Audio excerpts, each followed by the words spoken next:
তাবারাক ওয়া তাআলা বলছেন কুরআনুল কারীমের ভিতরে কাইফা তাকফুরুনা বিল্লাহি, হে পৃথিবীর মানুষ তোমরা কি করে আমার সঙ্গে নাফরমানি করো, আমার সঙ্গে কুফরি করো, আমার সঙ্গে বেঈমানি করো।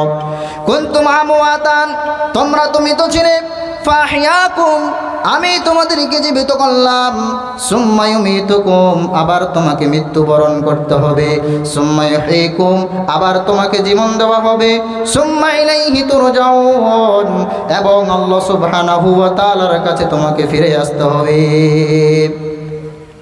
আল্লাহ বলছেন পৃথিবীর মানুষ তোমরা কি করে আমার সঙ্গে নাফরমানি করতে পারো, তোমাদের তো কোনো অস্তিত্বই ছিল না, তোমরা তো মৃত ছিলে, আমি তোমাদেরকে জীবিত করলাম, আর জীবিত করে তোমাদেরকে সর্বশ্রেষ্ঠ মানব জাতি করে পৃথিবীর বুকে প্রেরণ করলাম, আর পৃথিবীর বুকে গিয়ে তোমরা আমার সঙ্গে নাফরমানি করো, আমার সঙ্গে বেঈমানি করো, আমার সঙ্গে কুফরি করো।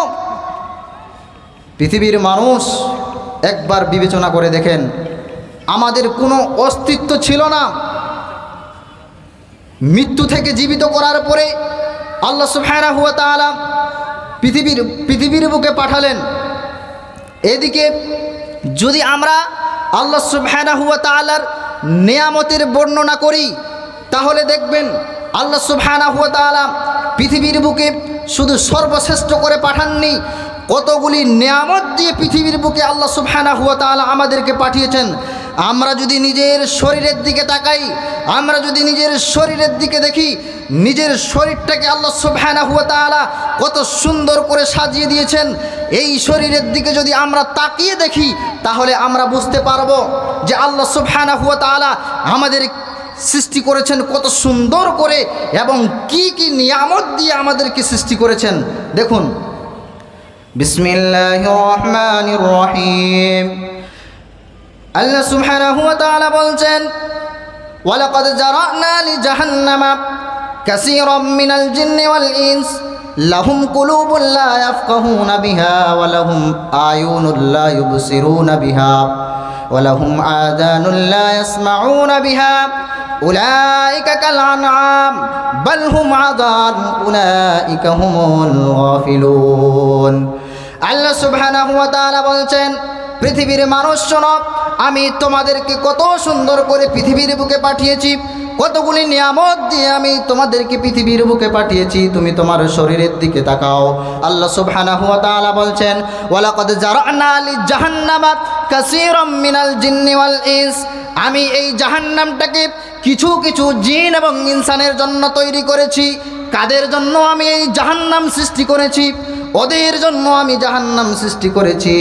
লাহুম কুলুবুল লা ইয়াফকাহুনা বিহা, যাকে আমি পৃথিবীর বুকে সর্বশ্রেষ্ঠ করে পাঠানোর পরে তাকে আমি একটি অন্তর দিয়েছিলাম, একটি কল্প দিয়েছিলাম, কত সুন্দর করে বিবেচনা করার মতো বুদ্ধি দিয়েছিলাম, অন্তর দিয়েছিলাম। কিন্তু পৃথিবীর বুকে গিয়ে সেই বান্দা আমার নাফরমানি করেছিল, সেই অন্তর দিয়ে আমার কথা স্মরণ করে নাই, আমার কথা বিবেচনা করে নাই। ওয়ালাহুম আয়ুনুন লা ইউবসিরুনা বিহা, তাকে আমি দুটি চক্ষু দিয়েছিলাম, সেই চক্ষু দিয়ে পৃথিবীর বুকে ভ্রমণ করছিল, পৃথিবীর নানা রকমের সমস্ত রকমের জিনিস সে দেখতে পাচ্ছিল। কিন্তু আমি আল্লাহ সুবহানাহু ওয়া তাআলা তাকে দেখার জন্য আমি পৃথিবীর বুকে একখানা গ্রন্থ পাঠিয়েছিলাম, পৃথিবীর বুকে একখানা কালামুল্লাহ আমি পাঠিয়েছিলাম। সেই বান্দা সেই চক্ষু দিয়ে সেই বান্দা সেই কুরআনুল কারীমকে পৃথিবীর বুকে একবারও খুলে দেখলো না। ওয়ালাহুম আযানুন লা ইয়াসমাউনা বিহা, শুধু কি চক্ষু দিয়েছি, চক্ষুর সঙ্গে সঙ্গে আমি আল্লাহ সুবহানাহু ওয়া তাআলা আর একটি জিনিস দিয়েছি। ওয়ালাহুম আযানুন লা ইয়াসমাউনা বিহা, তাকে আমি শোনার জন্য পৃথিবীর বুকে যত অশ্লীলতা, যত গান বাজনা, বাদ্যযন্ত্র, যত রকমের অশ্লীল কাজ তার কানের মধ্যে পৌঁছে গেছিল।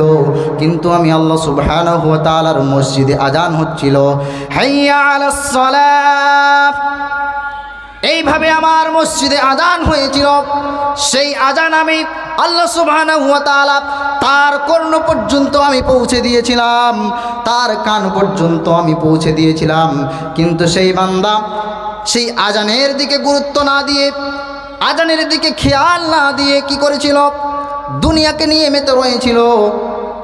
উলাইকা কাল আনাম, তারা হলো চতুষ্পদ জন্তুর মতো। কারা চতুষ্পদ জন্তুর মতো?